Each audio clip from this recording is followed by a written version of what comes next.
Sir, അടിയന്തര ചികിത്സ ആവശ്യമുള്ള ഒരു മെഡിക്കൽ കോളേജിനെ കുറിച്ചാണ് സാർ എൻ്റെ സബ്മിഷൻ.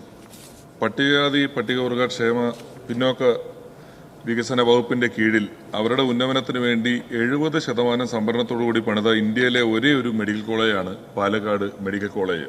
അതിൽ ഇന്ന് മെഡിക്കൽ കോളേജിൽ നിന്ന് ജില്ലാ ഹോസ്പിറ്റലിലോട്ട് ആളുകളെ റെഫർ ചെയ്യുന്ന ഒരേ ഒരു മെഡിക്കൽ കോളേജായി ആ മെഡിക്കൽ കോളേജ് മാറിയിരിക്കുകയാണ്. രണ്ട് മുഖ്യമന്ത്രിമാർ പാലക്കാട് ജില്ലയിൽ നിന്ന് പല കാലങ്ങളിൽ ഉണ്ടായിട്ടുണ്ടെങ്കിലും ഉമ്മൻചാണ്ടി സാറിന്റെയും AP അനിൽകുമാർ സാറിന്റെയും ഷാഫി പറമ്പിലിന്റെയും ഒക്കെ ശ്രമഫലമായി 2012 ഈ മെഡിക്കൽ കോളേജ് പ്രഖ്യാപിച്ചത്. ഇനി അതിന്റെ ഒരു വേഗതയെക്കുറിച്ച്, ആ കാലത്തെ വേഗതയെക്കുറിച്ച് പറഞ്ഞാൽ 12 ഇത് പ്രഖ്യാപിച്ച് വെറും 3 കൊല്ലം കൊണ്ട് സ്ഥലം ഏറ്റെടുക്കലും അക്കാദമിക് ബ്ലോക്കിന്റെ നിർമ്മാണവും ഇന്ത്യൻ മെഡിക്കൽ കൗൺസിലിന്റെ അനുമതിയോടുകൂടി 3-ാം കൊല്ലം 100 വിദ്യാർത്ഥികൾ അടങ്ങുന്ന ഫസ്റ്റ് ബാച്ചും അവിടെ വന്നു. 2018 ഇത് പൂർണ്ണമായും സജ്ജമാക്കണമെന്ന ഉദ്ദേശത്തോടുകൂടി 559 കോടി രൂപ തുടർ നടപടിക്ക് DPR അനുമതി നൽകി ഇവിടെ വെച്ച് ഭരണം മാറി. സാർ, ഇനിയുള്ള 10 കൊല്ലത്തെ കെടുകാര്യസ്ഥത പറയാൻ എൻ്റെ വളരെ കുറച്ച് സമയങ്ങളേ ഉള്ളൂ. ഹോസ്പിറ്റൽ ബ്ലോക്കിന്റെ പൂർത്തീകരണം 7 വർഷവും 9 മാസമായിട്ട് പൂർത്തിയായിട്ടില്ല. അഡീഷണൽ വർക്ക് തീർന്നിട്ടില്ല. ബോയിലർ മെയിൻ ഫോൾഡിംഗ് ബിൽഡിംഗ് തീർന്നിട്ടില്ല. മോർച്ചറി ബിൽഡിംഗ് തീർന്നിട്ടില്ല. സീവേജ് ആൻഡ് ഡ്രെയിനേജ് തീർന്നിട്ടില്ല. ഇലക്ട്രോണിക്സ് വർക്ക് തീർന്നിട്ടില്ല. ഇലക്ട്രിക്കൽ തീർന്നിട്ടില്ല. ഇന്റേണൽ റോഡിന്റെ പണി തീർന്നിട്ടില്ല. ഗ്യാസ് പൈപ്പ് ലൈൻ സിസ്റ്റം തീർന്നിട്ടില്ല. STP തീർന്നിട്ടില്ല. Modular lab installation, power laundry, ഇതൊന്നും പൂർത്തീകരിച്ചിട്ടില്ല. ഹോസ്റ്റലിന്റെയും വിദ്യാർത്ഥികളുടെയും കാര്യം വലിയ പ്രശ്നമാണ്. കാഷ്വാലിറ്റി സൗകര്യങ്ങൾ വളരെ കുറവാണ്. അതുകൊണ്ട് തന്നെ അവിടെ പഠിക്കുന്ന വിദ്യാർത്ഥികൾക്ക് പ്രവൃത്തി പരിചയം ഉണ്ടാകുക എന്ന് പറയുന്നത് വലിയ പാടാണ്. ഇത്തരത്തിൽ പൂർണ്ണമായും അനാസ്ഥ കൊണ്ട് ഒരു മെഡിക്കൽ കോളേജ് വളരെ ദുരവസ്ഥയിൽ നിൽക്കുന്നതാണ് പാലക്കാട് എത്തുമ്പോൾ നമ്മൾ കാണുന്നത്. സാർ, ഇത് നമ്മുടെ ഈ ഒരു ഭരണകാലത്ത് ഈ മെഡിക്കൽ കോളേജിനെ നമ്മൾ എന്ത് ദീർഘവീക്ഷണത്തോടു കൂടിയാണോ ഇത് അവിടെ എത്തിച്ചത്, അതിന്റെ പൂർണ്ണമായി സജ്ജമായ രീതിയിൽ പൂർത്തീകരിച്ച് തരണം എന്നാവശ്യപ്പെടുന്നതിന് വേണ്ടിയിട്ടാണ് ഞാൻ ഇത്തരത്തിലൊരു സബ്മിഷൻ ഇവിടെ അവതരിപ്പിക്കുന്നത്. അത് ദയവ് ചെയ്ത് നടപടി ഉണ്ടാകണമെന്ന് അഭ്യർത്ഥിക്കുന്നു. ബഹുമാനപ്പെട്ട മിനിസ്റ്റർ. ബഹുമാനപ്പെട്ട അംഗം ശ്രീ രമേശ് പിഷാരടി ഉന്നയിച്ച വിഷയം വളരെ ഗൗരവമുള്ളതും ഏറ്റവും അടിയന്തരമായിട്ട് പരിശോധിക്കപ്പെടേണ്ടതുമായിട്ടുള്ള വിഷയമാണ്.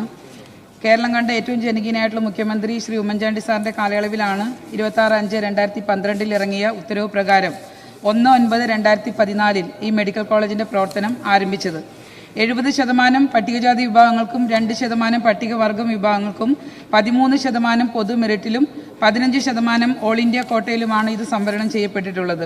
അധ്യാപക അനധ്യാപക നിയമനത്തിലാണെങ്കിലും SC/ST വിഭാഗങ്ങൾക്ക് മുൻഗണന കൊടുക്കണം എന്നുള്ളതായിരുന്നു സർക്കാർ നിർദ്ദേശിച്ചത്. 2024-25 അധ്യയന വർഷത്തിൽ pharmacology, pathology, microbiology, community medicine എന്നീ വിഭാഗങ്ങളിൽ PG ക്ലാസുകളും ആരംഭിച്ചിട്ടുണ്ട്. 12 സീറ്റുകളിലും വിദ്യാർത്ഥികൾ നിലവിലുണ്ട്. പാലക്കാട് ജില്ല പട്ടികവർഗ ജനസംഖ്യയിൽ ഏറ്റവും മുന്നിലുള്ള ഒരു ജില്ലയാണ്. നിലവിൽ ഈ മെഡിക്കൽ കോളേജ് അവിടെ ഉണ്ടെങ്കിലും കൂടുതലും ഈ ജില്ലയിൽ നിന്നുള്ള രോഗികൾ ആശ്രയിക്കുന്നത് തൃശൂർ, കോഴിക്കോട്, കോയമ്പത്തൂർ പ്രദേശങ്ങളിലുള്ള ആശുപത്രികളെയാണ് ആശ്രയിക്കേണ്ട സാഹചര്യം വരുന്നത്. കാരണം OP ചികിത്സയ്ക്ക് നിരവധി രോഗികൾ എത്തുന്നുണ്ടെങ്കിലും സൂപ്പർ സ്പെഷ്യാലിറ്റി വിഭാഗം പ്രവർത്തിക്കുന്നില്ല എന്നുള്ളത് കൊണ്ട് തന്നെ വളരെയധികം രോഗികൾക്ക് തീർച്ചയായിട്ടും ബുദ്ധിമുട്ട് അനുഭവപ്പെടുന്നുണ്ട്. അക്കാദമിക് ബ്ലോക്കിന്റെയും ഹോസ്റ്റലുകളുടെയും മെയിൻ ബ്ലോക്കിന്റെയും പണി പൂർത്തീകരിച്ചിട്ടുണ്ട്. 2024 വലിയ പ്രഖ്യാപനം നടത്തി കിടത്തി ചികിത്സ ആരംഭിച്ചതായി പ്രഖ്യാപിച്ചെങ്കിലും 2018 പൂർണ്ണ സജ്ജമാകേണ്ടിയിരുന്ന മെഡിക്കൽ കോളേജ് ഇപ്പോഴും വലിയ തോതിൽ അതിന്റെ പല പ്രവൃത്തികൾക്കും അനുമതി നൽകുന്നതുമായിട്ട് കാലതാമസം മുൻ സർക്കാരിന്റെ ഭാഗത്തുനിന്ന് ഉണ്ടായതുകൊണ്ട് വലിയ പ്രശ്നം നേരിടുകയാണ്. ഈ സർക്കാർ അധികാരത്തിൽ വന്നതിന് ശേഷം മന്ത്രിയുടെയും ഡയറക്ടറുടെയും ഒക്കെ സാന്നിധ്യത്തിൽ അവിടെ വളരെ വിശദമായിട്ടുള്ള ഒരു അവലോകന യോഗം കൂടുകയും അതിൽ നമ്മൾ കണ്ടെത്തിയിട്ടുള്ള പ്രധാനപ്പെട്ട കാര്യങ്ങൾ അടിസ്ഥാന പ്രവൃത്തികളുടെ കാര്യക്ഷമമായിട്ടുള്ള നിർവഹണമില്ലായ്മയും അതുപോലെ തന്നെ ഫാക്കൽറ്റികളുടെ കുറവും പാരാമെഡിക്കൽ സ്റ്റാഫിന്റെ കുറവും അതുപോലെ തന്നെ അധ്യാപകരുടെ ശമ്പളവും ശമ്പള പരിഷ്കരണവുമായിട്ട് ബന്ധപ്പെട്ട വിഷയങ്ങളും ഒക്കെ അവിടെ നിലവിലുണ്ട്. മാത്രമല്ല NMCയുടെ അംഗീകാരം ലഭിക്കണമെങ്കിൽ 200 ഫാക്കൽറ്റി തസ്തിക ഉറപ്പുവരുത്തേണ്ടതുണ്ട്. നാഷണൽ ഹൈവേയുടെ തൊട്ടടുത്ത് കിടക്കുന്ന ഒരു മെഡിക്കൽ കോളേജ് ആയിട്ടുകൂടി 24 മണിക്കൂറും പ്രവർത്തിക്കുന്ന ഒരു ട്രോമ കെയർ യൂണിറ്റ് അവിടെ ഇല്ലാത്തതിന്റെ പ്രശ്നങ്ങളും ഇപ്പോൾ മെഡിക്കൽ കോളേജ് നേരിടുകയാണ്. അടിയന്തര പ്രവൃത്തികൾക്കായി മെഡിക്കൽ കോളേജിന് ഏകദേശം 97.39 കോടി രൂപ അത്യാവശ്യമായി വന്നിരിക്കുന്നു. അതുപോലെ തന്നെ സ്റ്റാഫിന്റെ വേതനത്തിനും ആവശ്യമായിട്ടുള്ള പുതിയ തസ്തിക സൃഷ്ടിക്കുന്നതിനും വേണ്ടി 38 കോടി രൂപയും ആവശ്യമാണ്. ഈ ബഡ്ജറ്റിൽ 20 കോടി രൂപ വകയിരുത്തിയിട്ടുണ്ട്. ധനകാര്യ വകുപ്പ് കൈകാര്യം ചെയ്യുന്ന ബഹുമാന്യനായിട്ടുള്ള മുഖ്യമന്ത്രി മെഡിക്കൽ കോളേജിന് ഒരു പണത്തിന്റെ കുറവ് കൊണ്ട് അതിലൊരു പ്രശ്നവും വരില്ല എന്നുള്ളത് ഉറപ്പ് തന്നിട്ടുണ്ട്. അതുകൊണ്ട് ഞങ്ങളവിടെ ചെന്ന സമയത്ത് നാഥനില്ല കളരി പോലെ കിടക്കുന്ന ഒരു മെഡിക്കൽ കോളേജിനെയാണ് കാണാനായിട്ട് സാധിച്ചത്.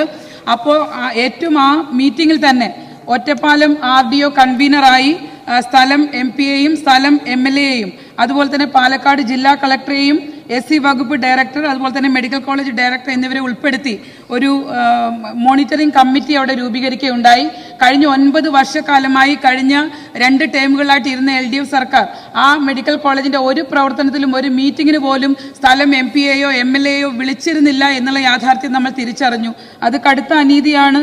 മാത്രമല്ല നമ്മളൊരു പ്രവർത്തനം നടത്തുമ്പോൾ ഇത്രയും വലിയൊരു പ്രൊജക്റ്റായിട്ട് കൂടി അതിന്റെ പ്രവർത്തനങ്ങൾ സ്ഥലം MLA-ക്കും MP-ക്കും ഒക്കെ ഒരു തരത്തിലുള്ള അവരുടെ അഭിപ്രായം പോലും പറയാൻ കഴിയാത്തൊരു സാഹചര്യം ഉണ്ടായത് വളരെ ഗുരുതരമായിട്ടുള്ള ഒരു വീഴ്ചയാണ് എന്ന് തിരിച്ചറിഞ്ഞുകൊണ്ടാണ് നമ്മൾ ഈ കമ്മിറ്റി രൂപീകരിച്ചത്. 10 ദിവസം കൂടുമ്പോൾ ആ കമ്മിറ്റി ഇപ്പോൾ കൃത്യമായിട്ട് അവലോകനം നടത്തിക്കൊണ്ടിരിക്കുന്നുണ്ട്. എന്ന് മാത്രമല്ല നമുക്കിനി മെഡിക്കൽ കോളേജ് ഏറ്റവും പൂർണ്ണ സജ്ജമാകണമെങ്കിൽ ഏകദേശം 550ഓളം കോടി രൂപ ആവശ്യമായിട്ട് വരുന്നുണ്ട്.